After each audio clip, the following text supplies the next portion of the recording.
ছোট ছোট মাছ কচু দিয়ে ঝোল। এর জন্য মাছ ভালোভাবে বেছে ধুয়ে পরিষ্কার করে নুন হলুদ মাখিয়ে সরষের তেলে হালকা করে ভেজে তুলে নেব।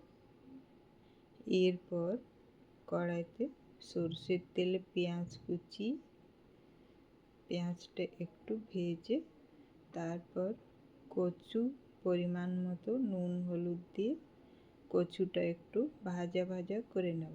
এরপর আদা রসুন কাঁচা লঙ্কা বাটা, ধনে জিরে গুঁড়ো,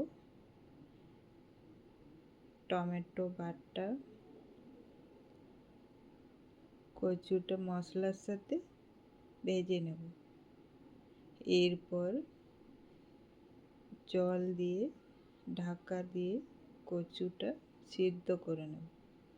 কচু সিদ্ধ হয়ে গেলে ভেজে রাখা মাছ দিয়ে নাড়াচাড়া করে একটু ফুটিয়েই নামিয়ে নেব।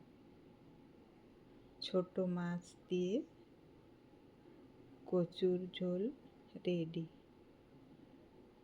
গরম গরম ভাতের সাথে এই রেসিপিটা খেতে দারুণ।